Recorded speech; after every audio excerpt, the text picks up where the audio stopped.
Good morning student. पिछली वाली class में हमने ग्लास इलेक्ट्रोड के बारे में डिस्कस किया था और ग्लास इलेक्ट्रोड की सहायता से किसी भी अज्ञात जो सॉल्यूशन है उसका पीएच किस तरह से मेजर करते हैं उसके बारे में हमने डिस्कस किया था।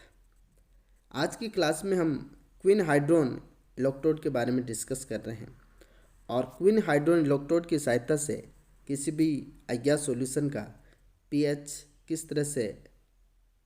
डिटरमाइन करते हैं उसके बारे में हम डिस्कस कर रहे हैं। यहाँ पर ये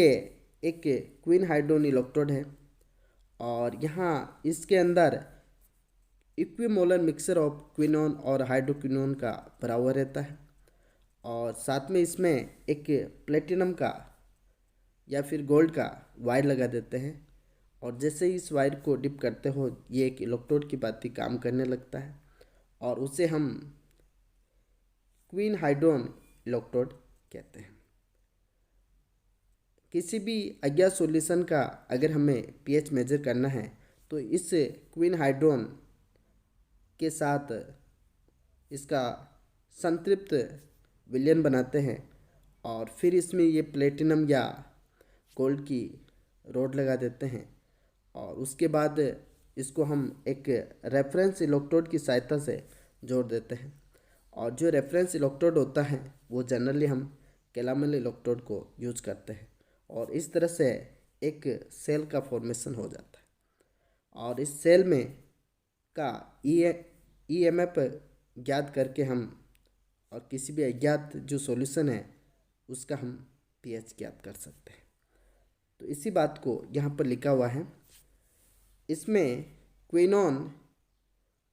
और हाइड्रोक्विनोन का समअणुक मिक्सर होता है, कंपाउंड होता है जो क्वीन हाइड्रोन कहलाता है और जिस विलयन का हमें पीएच मेजर करना होता है उसे क्वीन हाइड्रोन से संतृप्त करके एक अक्रिय इलेक्ट्रोड जैसे कि प्लेटिनम हुआ, गोल्ड, इसको डिप कर देते हैं और इस इलेक्ट्रोड को एक हम रेफरेंस इलेक्ट्रोड के साथ जोड़ते हैं और जनरली हम कैलामल इलेक्ट्रोड को काम में लेते हैं और इससे जो सेल बना है उसका ईएमएफ हम ज्ञात कर लेते हैं। ये जो क्वीन हाइड्रोन इलेक्ट्रोड होता है ये रिडॉक्स इलेक्ट्रोड की भांति काम करता है, यानी कि इसमें ऑक्सीकरण और अपचयन की क्रिया दोनों होती हैं और ये हम कौन सा मीडियम ले रहे हैं उसके ऊपर डिपेंड करता है। आगे हम इसकी किस तरह से रिएक्शन होती हैं उसके बारे में हम डिस्कस करते हैं। ये जो रिएक्शन दिखाई दे रहे हैं ये क्विनोन है और जब इसका रिडक्शन होता है तो ये हाइड्रोक्विनोन में कन्वर्ट हो जाता है और आपने अगर एसिडिक मीडियम ले रखा है तो इस स्थिति में जो ये इलेक्ट्रोड होता है कैथोड की भांति काम करता है और इस पर रिडक्शन रिएक्शन पॉसिबल होती हैं। अगर बेसिक मीडियम ले रखा है तो उस स्थिति में ये जो इलेक्ट्रोड है एनोड की भांति काम करता है तथा ऑक्सीडेशन होता है और ये रिएक्शन रिवर्स हो जाती है। जो हाइड्रोक्विनोन इलेक्ट्रोड है उसके जो ई पोटेंशियल है इक्वल टू 0.699 वोल्ट होता है और अभी हम इस रिएक्शन के लिए नंस्ट इक्वेशन अप्लाई कर रहे हैं और इस सेल का पोटेंशियल हम ज्ञात करते हैं। तो यहाँ पर E cell equal to E naught minus 0.0591 upon N log 10 product upon reactant, ये एक नंस्ट इक्वेशन है और इसको जब आप इस रिएक्शन के अंदर अप्लाई करोगे तो ये एक प्रोडक्ट है और ये रिएक्टेंट है। तो यहाँ पर लिखा हुआ है कि ई सेल जो कि यहाँ पर हाइड्रोक्विनोन सेल है और E naught hydroquinone minus 0.0591 upon N log 10 और यहाँ पर ये प्रोडक्ट की जगह अपन ये वाला लिख रहे हैं हाइड्रोक्विनोन, तो ये है एक्टिविटी लिखी हुई है, एक्टिविटी हाइड्रोक्विनोन अपॉन ये रिएक्टेंट है तो क्विनोन, और ये हाइड्रोजन आयनों की कंसंट्रेशन लिखी हुई है, और ये जो स्टाइक्योमेट्रिक कोफिशिएंट है वो इनकी घात पे चला जाता है। इसी को आगे हम सॉल्व करते हैं।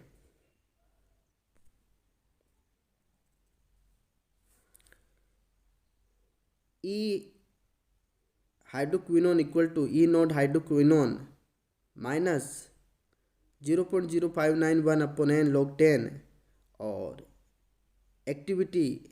Hydroquinone upon activity quinone minus 0.0591 upon n, और जो हाइड्रोजन की जो कंसंट्रेशन थी उसको हमने रिवर्स कर लिया है तो -2 इसकी घात हो जाएगी, तो log 10 एक्टिविटी हाइड्रोजन की कंसंट्रेशन -2 हो जाएगा। और यहाँ पर हम ये कह रहे हैं, और ये एक एक मान रखा है, यानी कि इसकी जो अभी हमने कहा कि जो क्विनोन और हाइड्रोक्विनोन को हम इक्विमोलर के रूप में लेते हैं, यानी कि समअणुक मात्रा में ले रहे हैं, तो उस स्थिति में ये भी एक और ये भी एक हो जाएगा, तो यहाँ पर ये घात के रूप में एक लगा दी। और इसके लिए जो log 10 की अगर पावर 1 आती है तो उस स्थिति में उसके लिए उसका मान 0 होता है, तो यानी कि इस वाली जो इक्वेशन है इसके लिए पूरी टर्म के लिए 0 हो जाएगा। तो बचा हुआ पार्ट ये रहेगा। अब अपन क्या करते हैं, इसको 2 को आगे की तरफ भेज रहे हैं, तो इसका मतलब माइनस भी आगे आएगा तो ये प्लस में कन्वर्ट हो जाएगा, तो ये वाली रिएक्शन हमें देखने को मिलती है। E hydroquinone equal to E not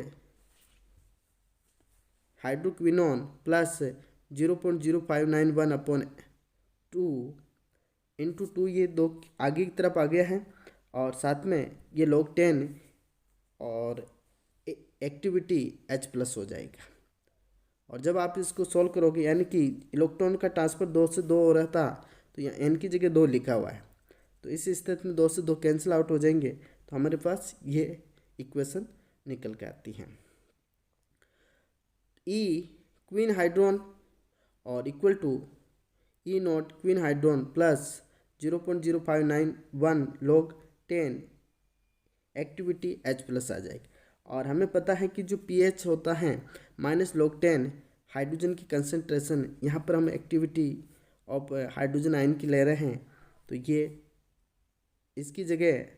pH को यूज करते हैं, तो उस स्थिति में ये वाली टर्म और साथ में यहाँ पर नेगेटिव आ जाएगा, तो E quinhydrone equal to E naught quinhydrone minus 0.0591 ये pH, ये वाली रिएक्शन हमें देखने को मिलती है, और ये एक रिडक्शन पोटेंशियल होता है। आगे हम इसका एसिडिक और बेसिक मीडियम में किस तरह से यूज करते हैं उसके बारे में डिस्कस करते हैं। यहाँ पर देखो कि अगर आपने एसिडिक मीडियम ले रखा है तो जो आप कैलामल इलेक्ट्रोड हैं वो एक एनोड की बात ही काम करेगा, और जो क्वीन हाइड्रोन इलेक्ट्रोड है वो कैथोड की बात ही काम करेगा। और ई सेल का मान निकालना है तो equal to E cathode minus E anode होता है, और इस स्थिति में E cell equal to quinhydrone को हम अभी एनोड के कैथोड कह रहे हैं, तो यहाँ पर क्वीन हाइड्रोन जो कि कैथोड का काम कर रहा है और कैलामल इलेक्ट्रोड किसका काम कर रहा है, एनोड का काम कर रहा है। इस स्थिति में अभी हमने क्वीन हाइड्रोन के लिए जो मान निकाला है वो यहाँ पर लिख दिया है, E cell equal to 0.699 minus 0.0591 pH, अभी हमने पिछले वाले रिएक्शन में निकाला था वो यहाँ पर पुटअप कर दिया, और साथ में जो कैलामल इलेक्ट्रोड होता है उसके लिए जो ई सेल ई कैलामल के लिए जो वैल्यू आती है वो 0.242 होती है, तो इसको यहाँ पर हमने लिख दिया है, ठीक है। और जब आप इसको सोल्व करते हो तो यानी कि इसको इसमें से माइनस करोगे तो इस स्थिति में इसका जो मान आता है 0.457 आता है, तो इस स्थिति में ये नई इक्वेशन बन जाएगी, तो E cell equal to 0.457 minus 0.591 pH हो जाता है। अब आप क्या करो कि इसको इधर ट्रांसफ़र कर दो और इसको इधर ट्रांसफ़र कर दो, इस स्थिति में pH का मान क्या आ जाएगा, pH equal to 457 minus E cell हो जाएगा और अपॉन 0.0591। ये आपको अज्ञात जो सॉल्यूशन दे रखा है। और अगर आपने एसिडिक मीडियम ले रखा है तो जो क्वीन हाइड्रोजन इलेक्ट्रोड होता है वो कैथोड का काम करेगा और जो कैलामल इलेक्ट्रोड है वो एनोड का काम करता है। और इस इक्वेशन की सहायता से आप अज्ञात सॉल्यूशन का पीएच ज्ञात कर सकते हो। इसके बाद हम जो अगर आपने बेसिक मीडियम ले रखा है तो उस स्थिति में इसको किस तरह से यूज करना है वो देखते हैं। अगर हम बेसिक मीडियम ले रखा है तो जो अज्ञात सॉल्यूशन दे रखा है उसका पीएच किस तरह से ज्ञात करते हैं, उसके लिए आ जाएगा क्वीन हाइड्रोजन जो कि एनोड की भांति काम करेगा और ये बीच में साल्ट ब्रिज लगा हुआ है ना, और ये कैलामल इलेक्ट्रोड है और ये जो कि एक कैथोड की भांति काम करेगा। और यहाँ पर E cell equal to E cathode minus E anode होगा और ये कैलामल आ जाएगा और माइनस ई क्वीन हाइड्रोजन आ जाएगा। और इस स्थिति में जब आप इसकी वैल्यू को रखोगे और जब आप सोल्व करते हो तो आपके पास वही वैल्यू आएगी, केवल चिन्ह चेंज हो रहा है ना। अब यहाँ पर इसका जब आप पीएच ज्ञात करोगे तो ई सेल प्लस 0.457 अपॉन 0.0591 ये वाली इक्वेशन आपके पास आ जाती है। तो जो क्वीन हाइड्रोजन इलेक्ट्रोड होता है ये एक रेडॉक्स इलेक्ट्रोड होता है, यानी कि एसिडिक मीडियम में और बेसिक मीडियम में ये अलग अलग बिहेवियर शो करता है। अगर हमने एसिडिक मीडियम ले रखा है तो उस स्थिति में जो क्वीन हाइड्रोजन होता है वो कैथोड की भांति काम करता है और अगर हमने बेसिक मीडियम ले रखा है तो यही जो क्वीन हाइड्रोजन इलेक्ट्रोड है वो एनोड की भांति काम करता है। तो इस तरह से हम इसकी सहायता से कोई भी अज्ञात सॉल्यूशन दे रखा है और उसका हम पीएच मेजर कर सकते हैं। और ये जो क्वीन हाइड्रोजन इलेक्ट्रोड हैं इसकी सहायता से इसको यूज करना काफ़ी आसान होता है। साथ में जो क्वीन हाइड्रोजन इलेक्ट्रोड होता है कोई भी रिड्यूसिबल जो पदार्थ होते हैं जैसे कॉपर, जिंक, कैडमियम है ना, तो इनके साथ में ये या फिर इनके लवण बने हुए हो, अनसैचुरेटेड एसिड हो, उनकी उपस्थिति में भी ये हम इनको आसानी से काम ले सकते हैं। और इसकी सहायता से इसकी जो पीएच 8 तक होती है हम इसको नॉर्मल वे में इसको ज्ञात कर सकते हैं किसी भी सॉल्यूशन को पीएच। और अगर पीएच 8.5 से अगर ज़्यादा आती हैं तो उस स्थिति में जो सॉल्यूशन है और ये वायु में उपस्थित ऑक्सीजन के साथ में हाइड्रोक्विनोन क्रिया कर लेता है और उस स्थिति में जो इसका जो मान आता है वो थोड़ा हमें एग्जैक्ट वैल्यू प्राप्त नहीं हो पाती हैं। और इसमें कुछ सावधानियां रखनी है, वो है जो क्वीन हाइड्रोजन इलेक्ट्रोड होता है और इसके अंदर जो अपन उत्कृष्ट धातु जैसे कि प्लेटिनम या फिर गोल्ड की जो इलेक्ट्रोड यूज कर रहे हैं उसको एक चिकनाई से मुक्त करना है, यानी ग्रीज नहीं होना चाहिए। साथ में इसको जब आप इसको चिकनाई को साफ कर रहे हैं तो उस स्थिति में हम क्रोमिक जो एसिड होता है उसके साथ में गर्म करते हैं और वाष्पीकृत जल के साथ धोते हैं और फिर उसको अल्कोहल ज्वाला में सुखा देते हैं और फिर इसको क्वीन हाइड्रोजन इलेक्ट्रोड के अंदर जो प्लेटिनम गोल्ड का जो तार है उसको डिप करते हैं। अगर हम सॉल्यूशन के अंदर धीरे धीरे नाइट्रोजन गैस भी अगर प्रवाहित करें तो उस स्थिति में इसका हमें काफ़ी अच्छा रिजल्ट देखने को मिलता है। क्वीन हाइड्रोजन इलेक्ट्रोड की जो सहायता से हम जैसे अल्कोहल हुआ, acetone, formic acid, benzene, liquid ammonia, इनका भी हम आसानी से पीएच मेजर कर सकते हैं। तो आई होप आज के लिए इतना ही काफ़ी और आपको क्वीन हाइड्रोजन इलेक्ट्रोड के बारे में समझ में आया होगा। Okay, thank you.